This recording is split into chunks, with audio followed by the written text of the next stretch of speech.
Hey, Sacramento Saint, Saint. This is Zycro, and yeah, it's good to see another veteran on YouTube. Excuse me. And I gotta let you know, I didn't know that your response was out there. I just found it by accident. So just let me know if you're gonna respond to one of my videos, and I'll post it. The only reason that I've got a block on video responses that I got to authorize is because I did notice that once my videos get above a certain threshold, they get responses that are like advertisements for stuff, and I just don't give a crap about that. I'll put anyone's response if they're responding to me. I'll throw it right up there, but I don't want to have like a bunch of ads for things that I might not necessarily want there. But anyway, it's good to meet you. And I was just going to go ahead and respond to your points. And for one, I think you took me a little out of context, because I wasn't saying I'm definitely pro capital punishment, and I wasn't saying that I wasn't bringing up comparison between who's been killed by religion, who's been killed by atheist states. What I took a couple notes to stay on track. I got ADHD like a mofo, but I wasn't acting like religion hasn't killed more people than communist countries or anything of that nature. I didn't bring that up. I was responding to Bella's assertion that religion is the origination of capital punishment, and that religion is the reason that capital punishment continues.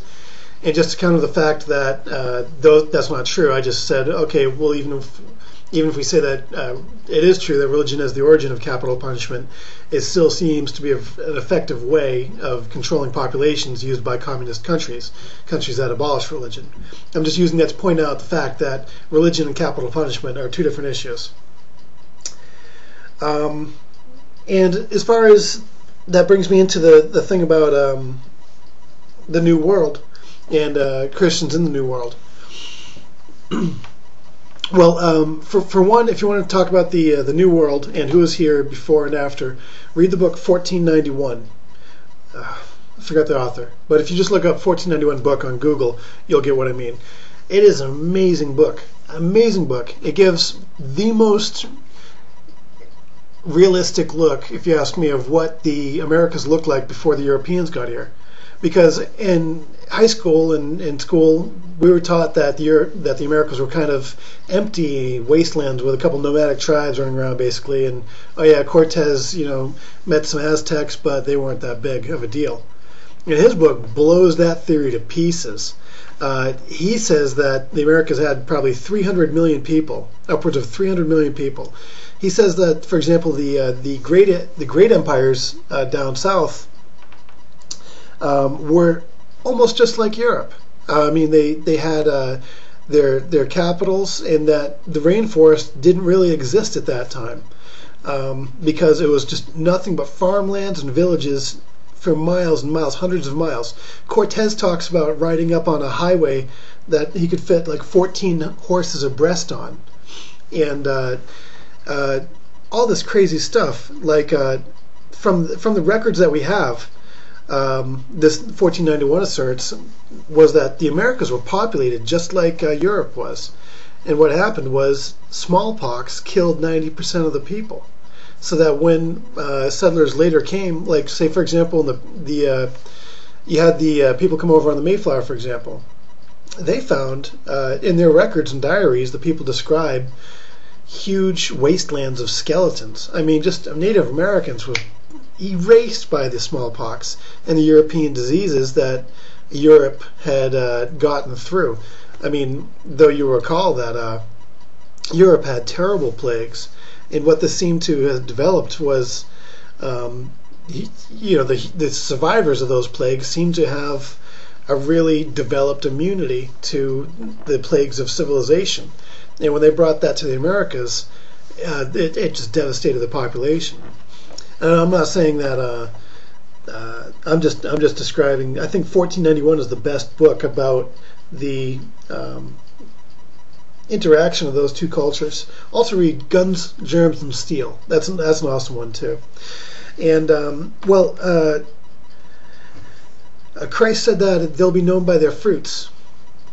So I mean, when you look at the idea that the Catholics came to this country and they enslaved the Native Americans, that's obviously not the fruit of Christ. That is obviously not acting in a way that Christ wanted his followers and believers to act in.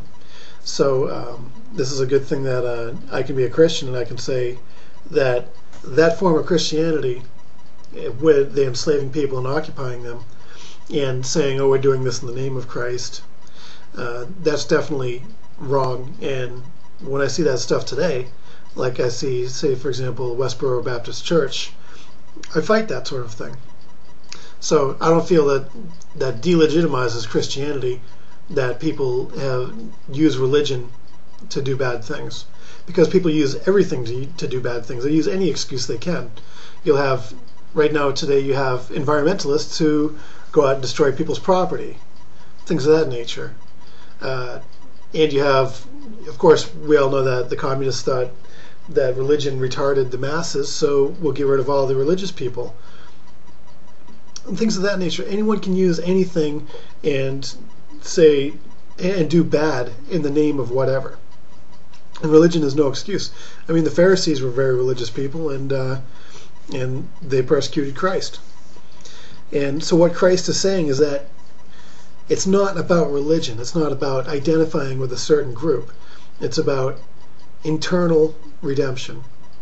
It's about acting differently and acting and having a heart for God, not saying, I do X, Y, and Z, therefore I am superior to you, and you must do it too or you'll die.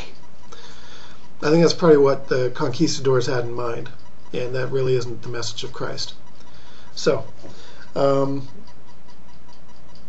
else? I'm not specifically pro-capital punishment. I mean, what I was arguing was that just because a country has capital punishment doesn't mean that all the people in that country are murderers by proxy. And just because there is capital punishment, you can say that capital punishment is killing, whereas an individual can be a murderer. I mean, even states can be murderers. You have all I was bringing it up for was to argue her point when she said that killing and murder, there's no difference. That all war is murder, all capital punishment is murder, all killing of another human being is murder. That's not true. That is not true at all. I mean, a person defending himself is not a murderer. A person attacking, say, a guy attacking a woman to rape and kill her, obviously that's a murderer, and he should pay for that.